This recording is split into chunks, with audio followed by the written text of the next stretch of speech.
Está entrando no ar o programa Obras de Pedro de Camargo.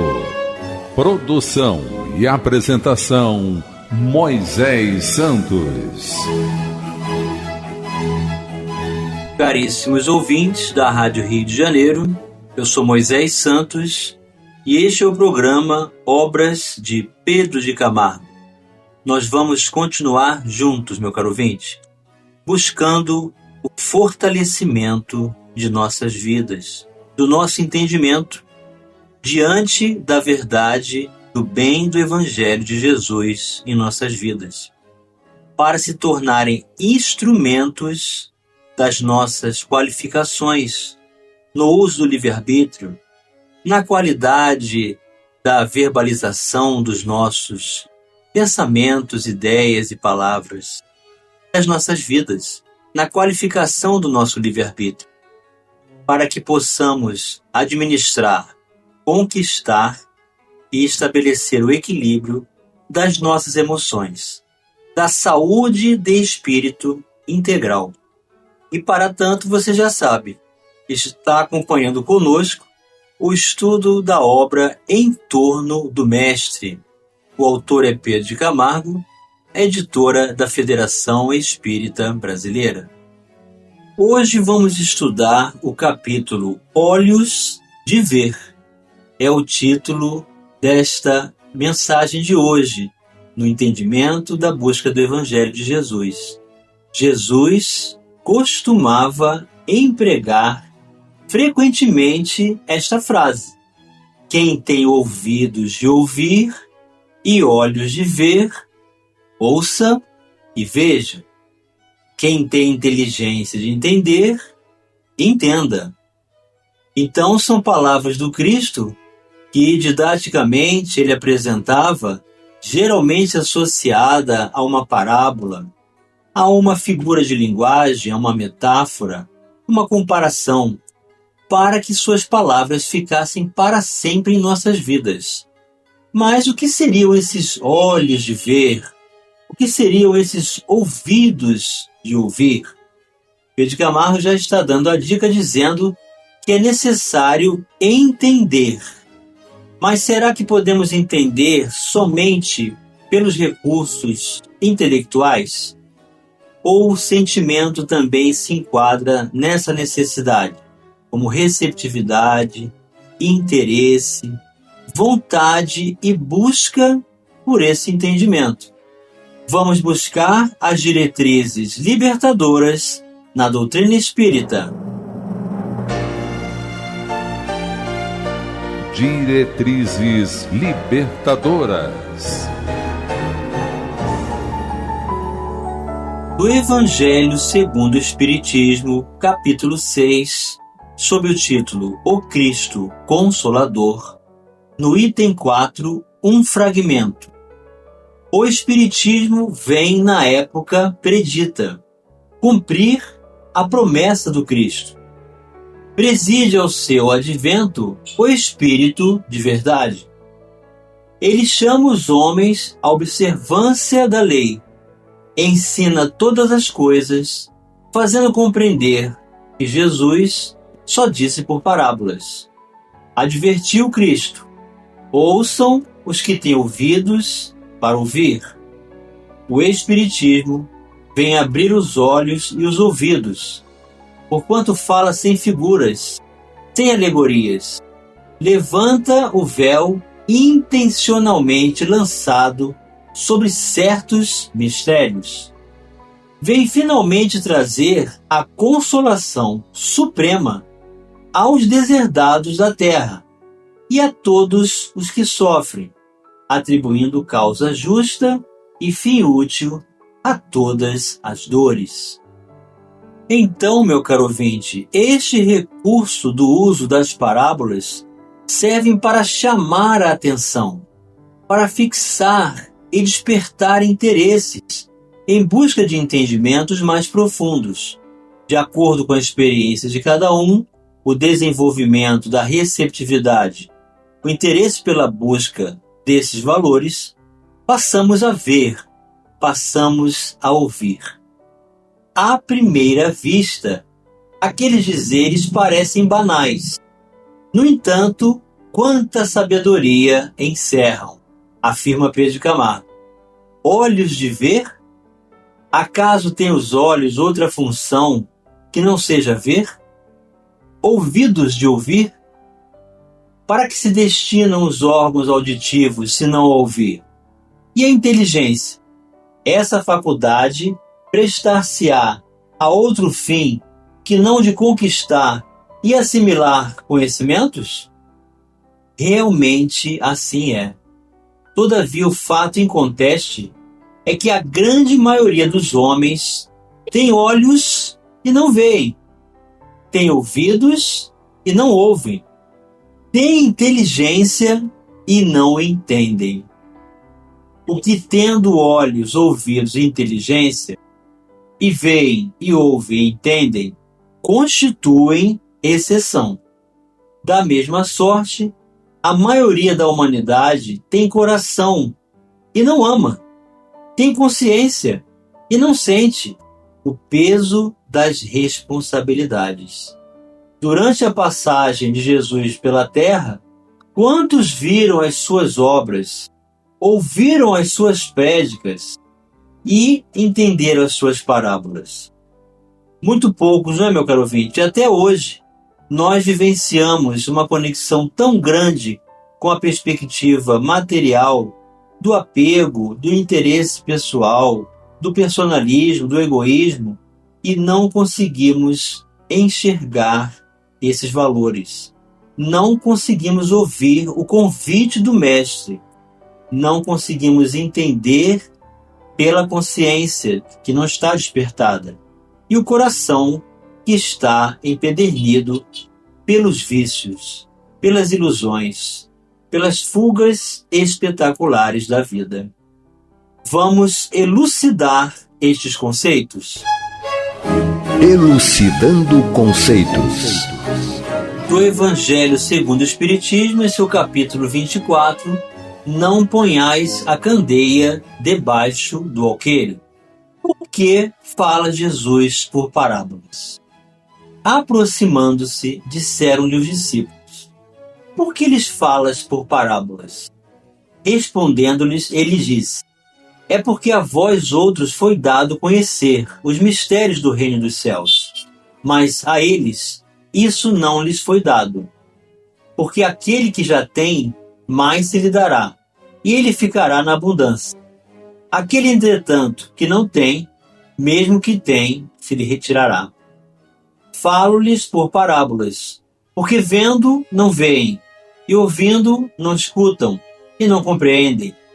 E nele se cumprirá a profecia de Isaías, que diz: ouvireis com os vossos ouvidos, e não escutareis. Olhareis com os vossos olhos, e não vereis. Porque o coração deste povo se tornou pesado, e seus ouvidos se tornaram surdos, e fecharam os olhos, para que seus olhos não vejam e seus ouvidos não ouçam, para que seu coração não compreenda, e para que, tendo se convertido, eu não os cure. Mateus capítulo 13, versículos 10 a 15. E vem o comentário de Allan Kardec. É de causar admiração, diga Jesus, que a luz não deve ser colocada debaixo do alqueire, quando ele próprio constantemente oculta o sentido de suas palavras sob o véu da alegoria, que nem todos podem compreender. Ele se explica dizendo a seus apóstolos: falo-lhes por parábolas, que não estão em condições de compreender certas coisas. Eles veem, olham, ouvem, mas não entendem. Fora, pois, inútil tudo dizer-lhes, por enquanto. Digo, porém, a vós, porque dado vós foi compreender estes mistérios. Procedia, portanto, com o povo, como se faz com crianças cujas ideias ainda se não desenvolveram. Desse modo, indica o verdadeiro sentido da sentença. Não se deve pôr a candeia debaixo do alqueire, mas sobre o candeeiro, a fim de que todos os que entrem a possam ver. Tal sentença não significa que se deva revelar inconsideradamente todas as coisas. Todo ensinamento deve ser proporcionado à inteligência daquele a quem se queira instruir. Porquanto há pessoas a quem uma luz, por demais viva, deslumbraria sem as esclarecer. Dá-se com os homens em geral o que se dá em particular com os indivíduos. As gerações têm sua infância, sua juventude e sua maturidade. Cada coisa tem de vir na época própria. A semente lançada à terra, fora da estação, não germina. Mas o que a prudência manda calar, momentaneamente, cedo ou tarde será descoberto, porque chegados a certo grau de desenvolvimento, os homens procuram por si mesmos a luz viva. Pesa-lhes a obscuridade. Tendo-lhes Deus outorgado a inteligência para compreenderem e se guiarem por entre as coisas da terra e do céu, eles tratam de raciocinar sob sua fé. É então que não se deve pôr a candeia debaixo do alqueire, visto que sem a luz da razão desfalece a fé. Então assim podemos compreender mais claramente todo esse propósito pedagógico de Jesus em apresentar diversas parábolas em seus momentos de ensino junto ao povo, quando recebia perguntas, quando desejava apresentar a verdade. Ele tem consciência e sabe da nossa infantilidade espiritual, da nossa necessidade de amadurecer para pouco a pouco vislumbrar essa luz maior. Então, enquanto somos crianças, estamos recebendo a alimentação das quais crianças. Tornando-nos adultos, então temos melhores condições de assimilação. E mesmo assim, tão grandiosa essa verdade que estabelece para cada um de nós graves condições de reconhecimento das próprias necessidades, da busca incessante por esse conhecimento de si mesmo e o quanto temos que estabelecer como recurso de trabalho de condições constantes de perseverança para realizarmos a nossa transformação moral. Então é por isso que as palavras do Cristo não passarão. O mundo passará, mas o Evangelho será sempre muito atual, oportuno, até que todos nós o alcancemos na prática. E quando o alcançarmos, sua vivência será o presente da própria atualização que nunca deixará de existir. Vamos continuar estudando o capítulo Olhos de Ver já no próximo bloco.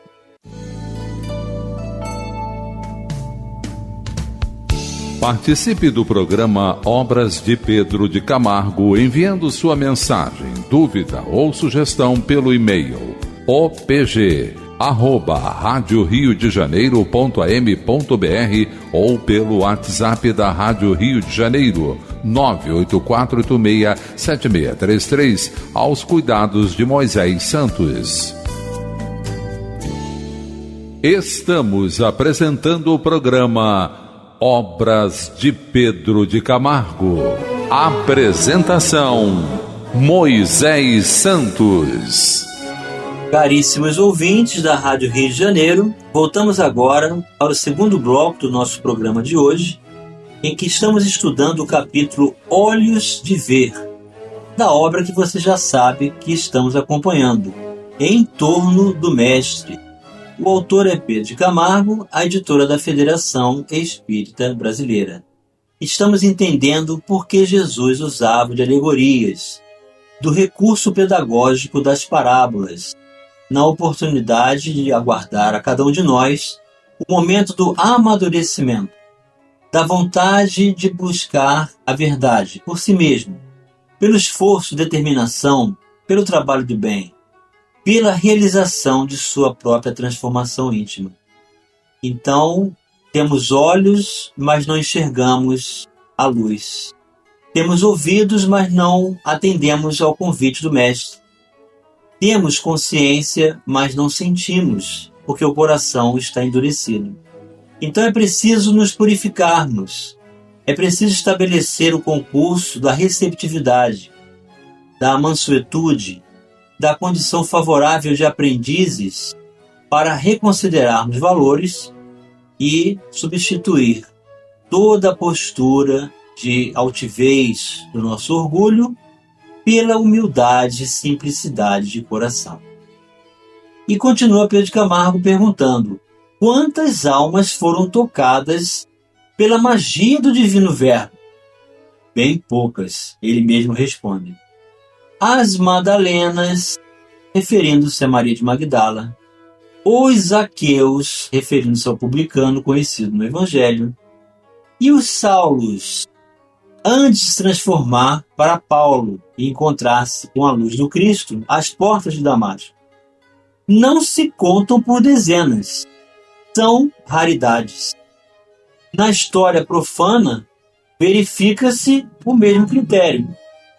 As maçãs desprendem-se das macieiras, desde que essas árvores existem no mundo. Não obstante, só Newton teve olhos de ver esse fenômeno corriqueiro, descobrindo nele a lei de atração dos corpos. Vislumbrando o segredo da máquina celeste com todas as suas maravilhas. Então ninguém enxergava a força da gravidade, mas foi preciso que alguém, receptivo e amadurecido, ao ver a queda da maçã de uma árvore caindo na sua cabeça, estabelecesse essa relação. Os testos das panelas trepidam sempre sob a influência da água em ebulição, mas somente Fulton teve olhos de ver essa trepidação. Partindo daí a descoberta dos barcos a vapor e dos caminhos de ferro. Inúmeras pessoas haviam já observado os fenômenos de tipologia, mas só Allan Kardec teve inteligência de entendê-los, tirando os mesmos as bases para compilar a doutrina espírita, cujos postulados vêm revolucionando as esferas da ciência e da fé. Vamos retirar este véu? Retirando o véu. O Livro dos Médiuns, em sua segunda parte, das Manifestações Espíritas, o capítulo 2, das Manifestações Físicas, subtítulo, das Mesas Girantes, o item 60. Dá-se o nome de manifestações físicas às que se traduzem por efeitos sensíveis, tais como ruídos, movimentos e deslocação de corpos sólidos. Umas são espontâneas, isto é, independentes da vontade de quem quer que seja. Outras podem ser provocadas. Primeiramente, só falaremos destas últimas. O efeito mais simples, e um dos primeiros que foram observados, consiste no movimento circular impresso a uma mesa. Este efeito igualmente se produz com qualquer outro objeto, mas sendo a mesa o móvel com que, pela sua comodidade, mais se tem procedido a tais experiências, a designação de mesas girantes prevaleceu para indicar essa espécie de fenômenos. Quando dizemos que este efeito foi um dos que primeiro se observaram, queremos dizer nos últimos tempos, pois não há dúvida de que todos os gêneros de manifestações eram conhecidos desde os tempos mais longínquos, visto que são efeitos naturais, necessariamente se produziram em todas as épocas. Tertuliano trata em termos explícitos das mesas girantes e falantes. Durante algum tempo, esse fenômeno entreteve a curiosidade dos salões. Depois, aborreceram-se dele e passaram a cultivar outras distrações, porquanto apenas o consideravam como simples distração. Duas causas contribuíram para que se pusessem de parte as mesas girantes. Pelo que toca a gente frívola, a causa foi a moda, que não lhe permite conservar, pois 2 invernos seguidos, o mesmo divertimento, mas que, no entanto, consentiu que em 3 ou 4 predominasse o de que tratamos, coisa que a tal gente deve ter parecido prodigiosa.